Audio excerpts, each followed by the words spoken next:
മാധ്യമങ്ങൾ റിപ്പോർട്ട് ചെയ്തതുപോലെ സ്ത്രീകൾ വലിയ തോതിൽ വോട്ട് ചെയ്തു എന്ന് റിപ്പോർട്ട് ചെയ്തതുപോലെയുള്ള ഒരു തെരഞ്ഞെടുപ്പാണ് ഈ കഴിഞ്ഞത്. സ്ത്രീകളുടെ പിന്തുണ നരേന്ദ്രമോദിക്കും ദേശീയ ജനാധിപത്യ സഖ്യത്തിനും ഇപ്പോഴും നിലനിൽക്കുന്നു വലിയ തോതിൽ എന്നുള്ളത് വ്യക്തമാവുകയാണ്. ഈ തെരഞ്ഞെടുപ്പിൽ എല്ലാ പാർട്ടികളും മാനിഫെസ്റ്റോകൾ ഇറക്കി വാഗ്ദാനങ്ങൾ നൽകി. പക്ഷേ നരേന്ദ്രമോദി നൽകുന്ന വാഗ്ദാനങ്ങൾ പാലിക്കപ്പെടുന്നതാണ് എന്ന് ജനങ്ങൾക്ക് ബോധ്യമുള്ളതുകൊണ്ടാണ് ആ വാഗ്ദാനങ്ങൾ പ്രാവർത്തികമാകുന്ന വാഗ്ദാനങ്ങൾ സ്വീകരിച്ചുകൊണ്ട് ജനങ്ങൾ അനുകൂലമായിട്ട് വോട്ട് രേഖപ്പെടുത്തിയത്.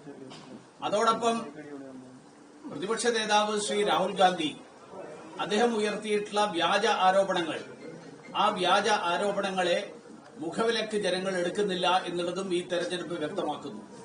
തെരഞ്ഞെടുപ്പ് കാലത്ത് ഇന്ത്യ സഖ്യത്തിന്റെ നേതാക്കന്മാർ നടത്തിയിരുന്ന പ്രഖ്യാപനം, അവരുടെ അവകാശവാദം ഈ തെരഞ്ഞെടുപ്പിന്റെ ഫലം വരുന്നതോടുകൂടി കേന്ദ്രത്തിൽ നരേന്ദ്രമോദിയുടെ സർക്കാരിന്റെ ഭരണം അവസാനിക്കുമെന്നുള്ളതാണ്. ബീഹാറിലെ ജനങ്ങൾ ഇന്നത്തെ സാഹചര്യത്തിൽ കേന്ദ്രത്തിൽ ഒരു ഭരണമാറ്റം ആഗ്രഹിക്കുന്നില്ല, നരേന്ദ്രമോദി ഈ രാജ്യത്ത് തുടർന്നും ഭരിക്കണം എന്നുള്ള ജനങ്ങളുടെ ദൃഢനിശ്ചയം, ആ ദൃഢനിശ്ചയമാണ് ഈ തെരഞ്ഞെടുപ്പ് ഫലത്തിൽ പ്രതിഫലിച്ചിട്ടുള്ളത്.